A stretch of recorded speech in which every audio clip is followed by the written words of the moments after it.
right, Ellis Cinema back, another dish. How we doing out there? Good, great, grand, puke. Doing a little breaking away from the mold here of stuff that I'm obligated to do something that I just wanted to talk to you about it. 20, 25 minutes. Get you out in the theater to see it, regardless of... I'm going to do what I usually do to you guys, where you're like, I can't fucking tell if he likes it or hates it. Good. I like being a goddamn mystery. As you see on your screen, your dial, however you're choosing to join us today, I know that the cast and crew of this film definitely thank you. I know I sure don't. Until this program gives me dental, I am going to I'm sorry, I'm only going to take so much time on it. That's all there is to it. But I definitely wanted to lend this film my laughable platform, even though it is the most unlistenable movie podcast that exists. You hear me? The most unlistenable movie podcast to exist. You want a good movie podcast? Check out I Know Movies and You Don't by Kyle Brule. That's a good one. Director's Chair. That's a good one. I think that's what it's called. I don't remember. Anyway, Monkey Man. Monkey Man. Dev Patel's directorial debut with Monkey Man. Monkey Man starring Dev Patel, Charlton Copley, Pito Bash, Vipin Sharma, Sikandar Kaur, Aditi Kalkunte, Sabhita Dulipala. Let's try it again. Sabhita Dulipala, Ashwini Kelsakar, Makran Deshpande, and a couple more people. But those are the big ones.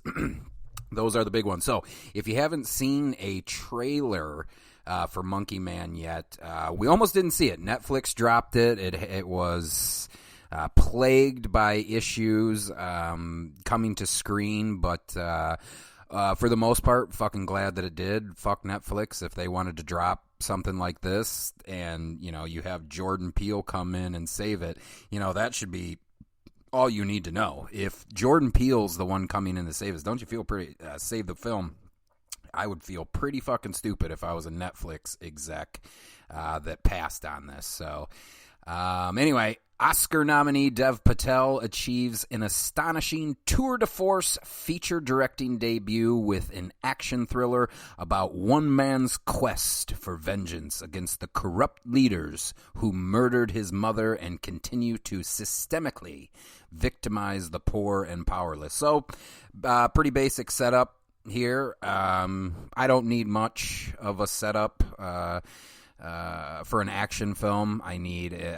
I tell people all the time, I need the bare minimum. Like if this is meant, not that this film is, but you do a Bad Boys or something like that, I need very little to go off of in terms of why vengeance needs to be had.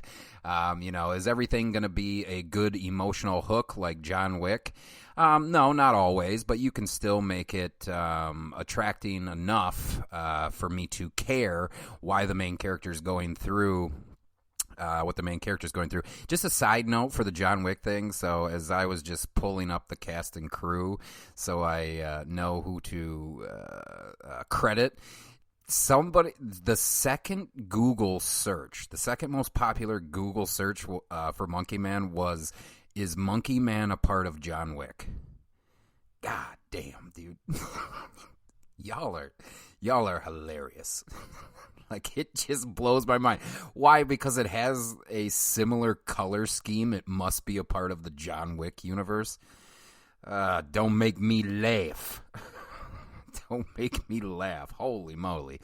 Inspired by the legend of Hanuman, an icon embodying strength and courage, Monkey Man stars Patel as Kid, an anonymous young man who ekes out a meager living in an underground fight club where, night after night, wearing a gorilla mask, he is beaten bloody by more popular fighters for cash. Kind of funny that later in the film, he starts going by the name Kong.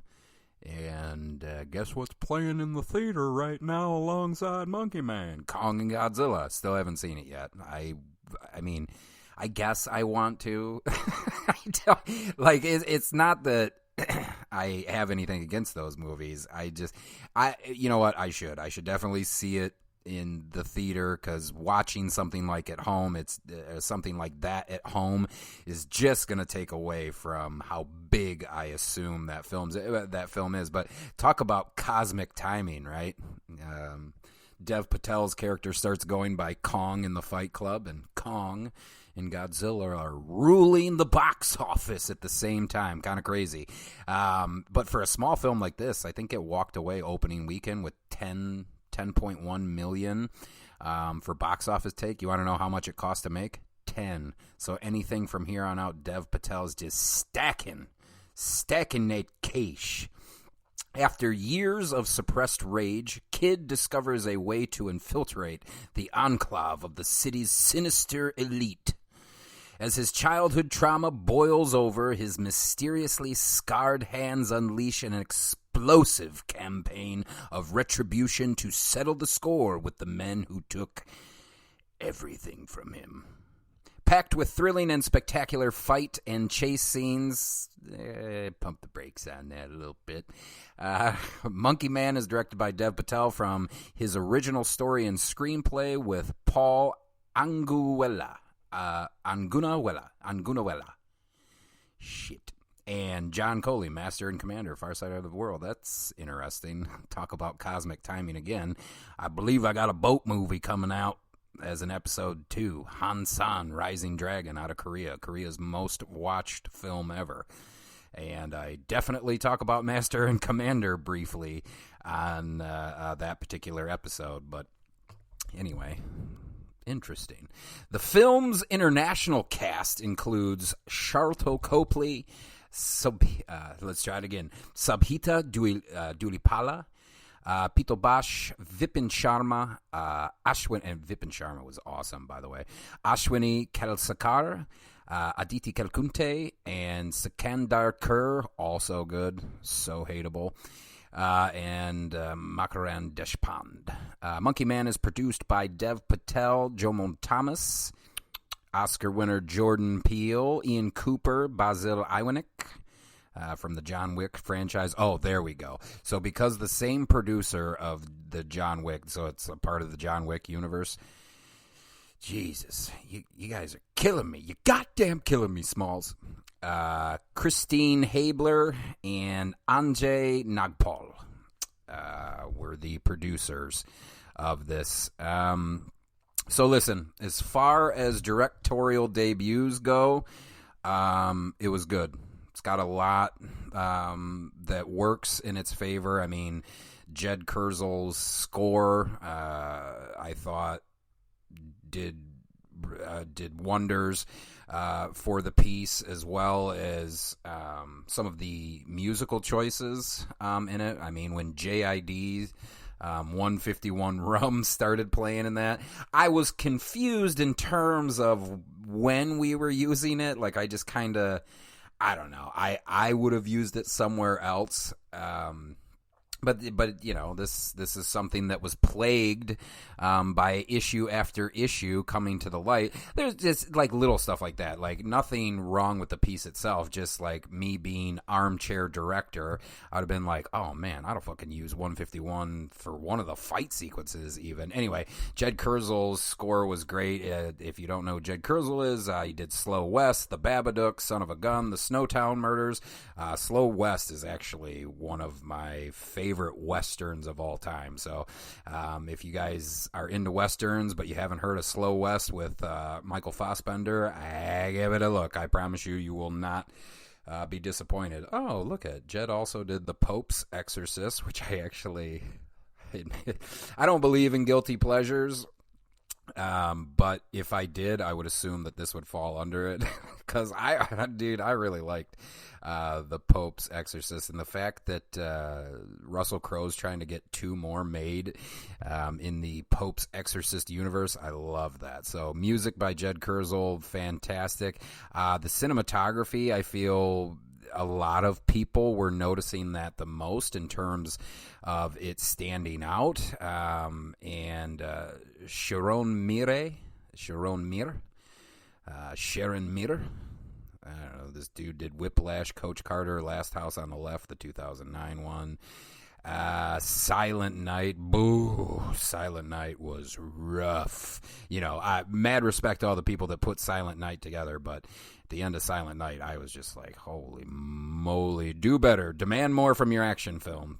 Anyway, I thought the cinematography is kind of really what separates it from a lot of action films. And I shouldn't even say a lot anymore, because now more action films are choosing to light certain things. You got pinks and purples and dark reds, and I think it's funny that it looks the same. So it must be John Wick. I'm sorry, I keep banging on that. I was just so annoyed.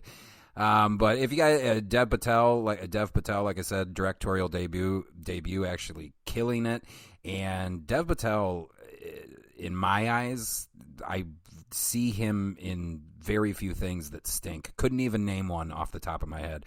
Obviously, Slumdog Millionaire, Lion, Green Knight, Poison, The Wonderful Story of Henry Sugar, Hotel Mumbai.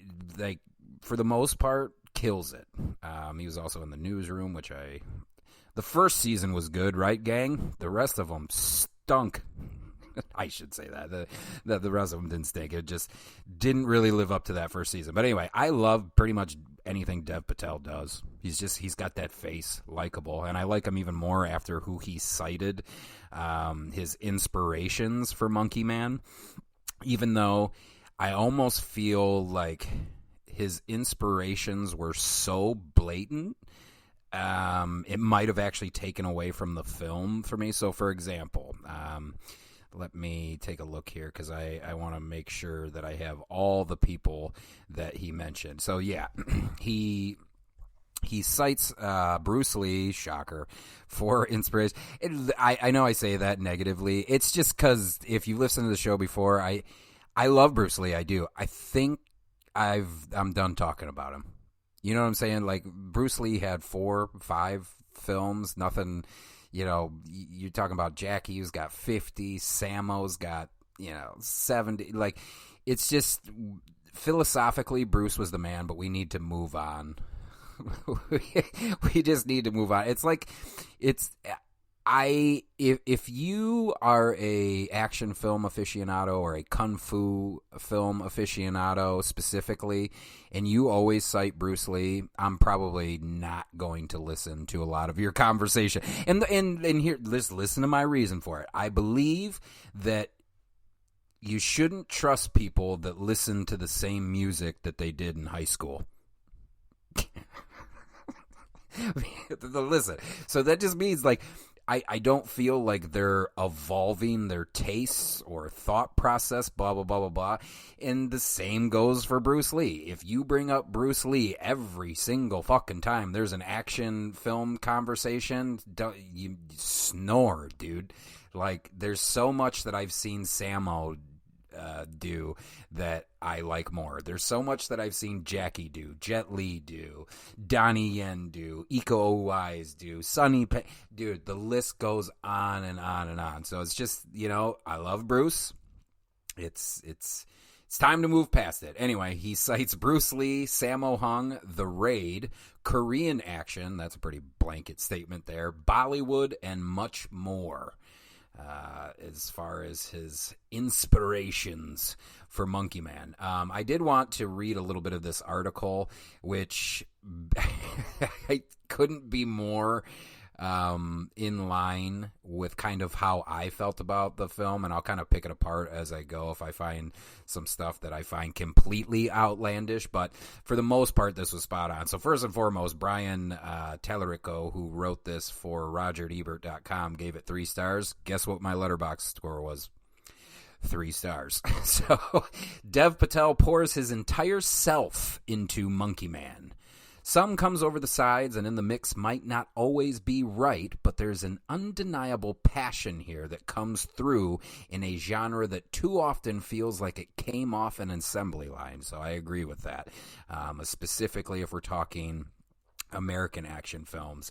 I swear to God, it's like they do a blueprint of the script that they're going to do, and they're like, all right, we got to have 2 car chases. We have to have 1 long action sequence here, blah, blah, blah, blah, blah. All right, this will take that many minutes, this many minutes. It does. It feels so calculated, and this one, I think, does a good enough job of bouncing back and forth between the trauma of what our main character is going through in the action pieces. In fact, in many regards, I would say this is, you could make the, I'm not saying that you would win, okay? You could make the argument that this is just as much of a drama and social, societal piece as it is an action film. Could be wrong. Tell me, DM me. Tell me I'm a fucking idiot. But I do like when we do that. However, some of it's just a little clunky, and I think it's just because Dev Patel, was so passionate about this project. He just wanted to make sure that no stone was unturned in terms of the authenticity of his vision. Mad props for that. Like I said, you'll never hear me for the rest of this podcast. I won't shit on Dev Patel. I thought as far as directorial debuts go, he can't do much better. And then when you start thinking about all the issues that it had come to light, I mean, the fact that this came out at all and looks the way that it does is still pretty good. But that said, like, it's written by 3 different people. Kind of feels like it's written by 3 different people. So anyway, the writer, producer, star,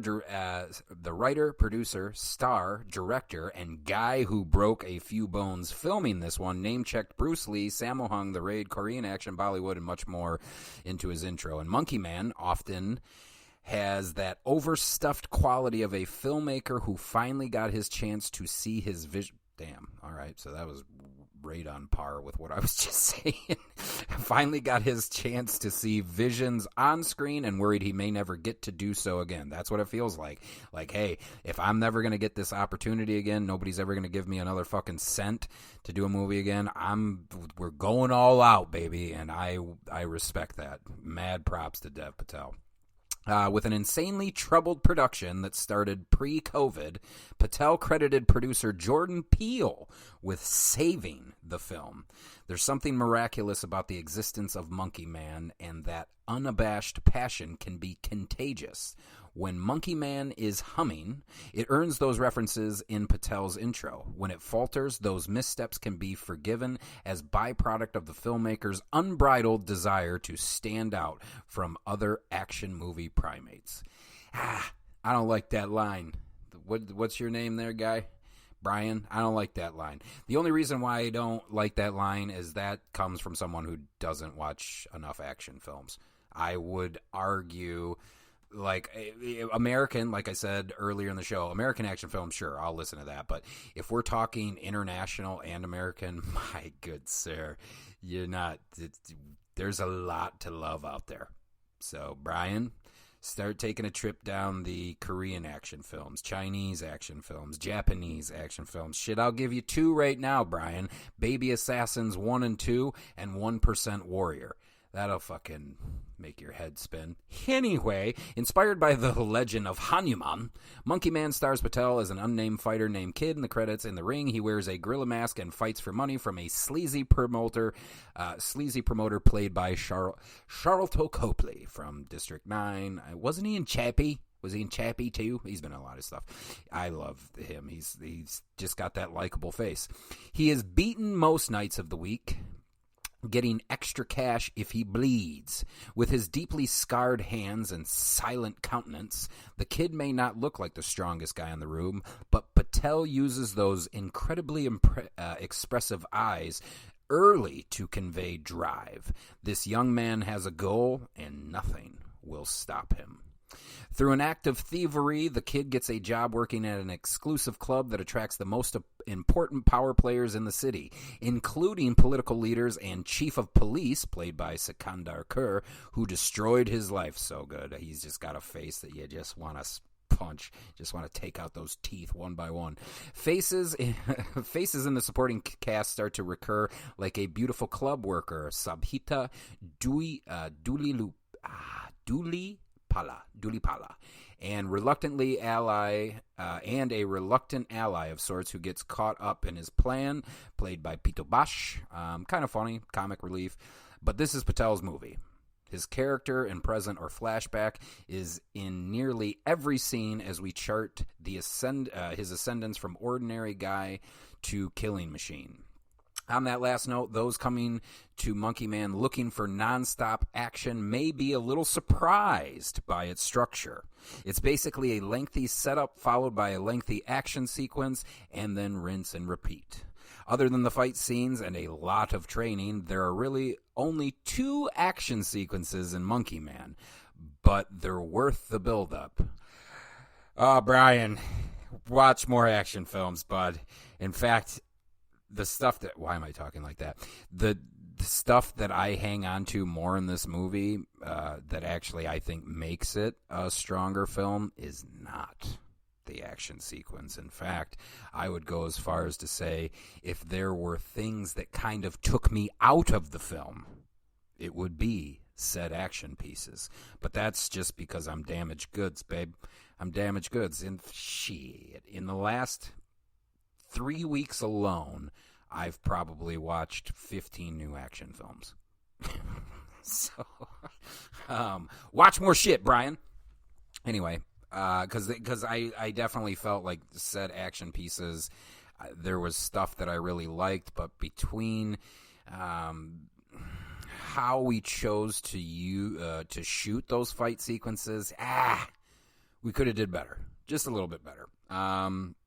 Patel has taken action templates from around the world and infused them with an insane brutality not often seen in films with a Hollywood studio logo. Okay, so that's right, but honey, there's so many brutal action films out there. You just got to seek them out. New ones, too. I'm not saying there's brutal action films out there. Did you look at the 2000s? I ain't doing that to you, Brian. But fuck, man. Fuck, mate. Don't make statements like that unless you know. Bones break, blood spurt, and you feel the connection in ways you don't often in action lately. Come on, man. Bones break, blood spurts, and you feel the connection in ways you don't often in action lately. Even the good stuff has gone more highly choreographed, like John Wick or Mission Impossible. Oh, man, Brian's losing credibility sentence after sentence with me. While the choreography here is still phenomenal, he says. Well, if you say so. Anytime you have to use CG within a fight that is centered around hand-to-hand combat, phenomenal wouldn't be the word that I would use. While the choreography here is still phenomenal, there's a sweaty, improvised quality to it that adds to its kinetic thrust. Oh, boy. It's impossible to look away or know what's coming next. And credit to the editors, yes, for real, David Jansko and Tim Merle, and cinematographer Sharon Muir, who keeps his camera loose and fluid, almost like another fighter in the room. While the action is impeccable, the film falters in other places. There are clearly political subtexts that others with more knowledge will be able to write, and I couldn't pretend to comprehend. And he is referring to the poverty-stricken India that we are seeing. Those are kind of the parts that are working for me, Brian. What? First we were in an agreement, like I know this guy or something, but first we were in an agreement, and now the stuff that I think kind of held the film together is where you are feeling that it falters. This is interesting. There are clearly political subtexts that others with more knowledge will be able to write, and I couldn't pretend to comprehend, but you don't need to know the history or current troubles of India to tell that Patel, the writer, might have bitten off more than anyone could chew. Yikes. Religion, mythology, equal rights, politics. Yes, there's a huge trans presence in this, which I found to be amazing, especially as our film Starts to round out Act 3, but I'm not going to spoil any of that for you. Religion, mythology, equal rights, politics, it's all woven through this story in a way that can feel clunky even to those who don't know the details. I don't know if I agree with that. And Patel returns far too often to the flashbacks, using them... Yeah, this I happen to agree with.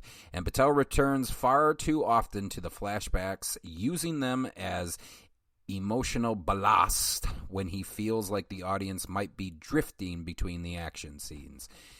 So just all you got to do, Dev, stronger writing.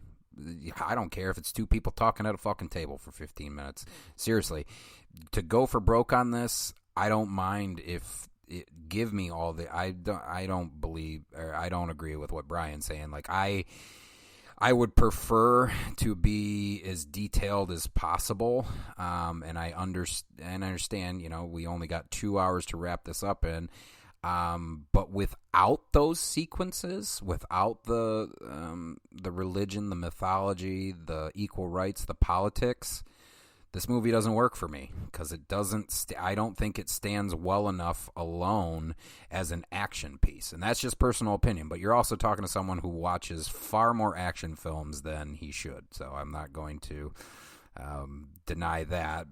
But I don't know. I guess I just want to sit down and talk with Dev. I want to be like, all right, so what specifically about those inspirations were you pulling from? Because I do think that there are moments in this where it kind of wants to be the Raid, and I'm sorry, and nobody's making the Raid, okay? The Raid 1 and the Raid 2 is a once-in-a-lifetime thing. I'm not saying that you can't be impressed by it and try to draw what you can from it, but actually do it. I don't mean the look in terms of lighting, you know? If you're going to cite the Raid, hey, man, let's sharpen up this choreography a little bit, because I feel like whenever we really started to pick up speed, all of a sudden the shit's in CG. And I'm never, until they put me in the fucking ground. I understand that you need to use CG for, you know, bigger sequences. I get it, okay? I'm not happy about it, but I fucking get it.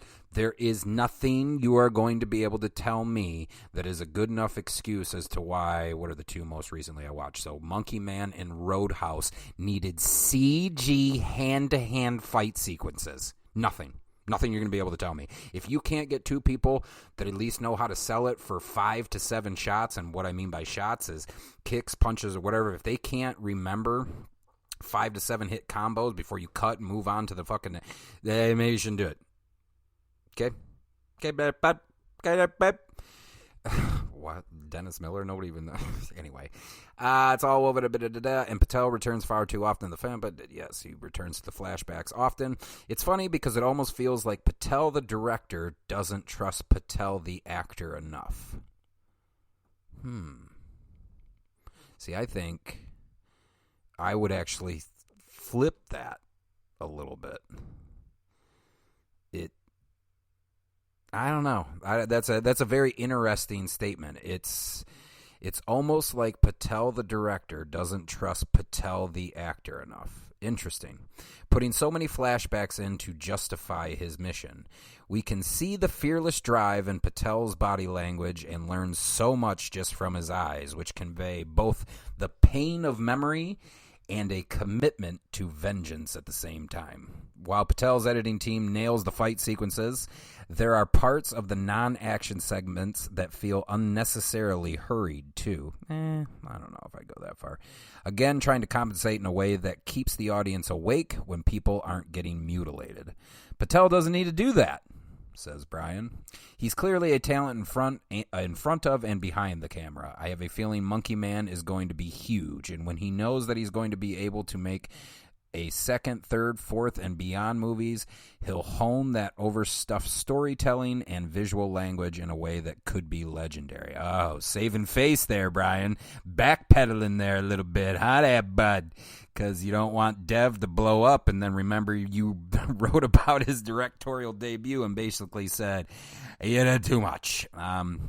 Could be legendary. Monkey Man may be an origin story for a future action franchise character, but it feels more to me like an origin story for a future action star and director. Oh, all right. I mean, hey, that is kind words towards the end there, Brian. Kind words. All right. So I think I talked enough about it without ruining anything. Overall, I liked it. I'm saying basically what everybody else is saying, which is, Dev Patel, as far as directorial debuts go, absolutely nailed it. There's just parts that don't work. And I think for someone doing it his first time, if you had only seen like 10 movies your entire life, and the content of Monkey Man is like your jam, is your genre and stuff, that movie's awesome to you. So I think it's just some of us pieces of shit that watch way too many movies, and I'm guilty. I think if I would have seen a fraction of the action films in my day that I've seen Monkey Man, I'm probably fucking shouting Monkey Man from the rooftops based on how awesome it looked and blah, blah, blah, blah. But now I'm just kind of shouting from the rooftops, give Dev Patel more money to do more shit. So I'm kind of with Brian on that one.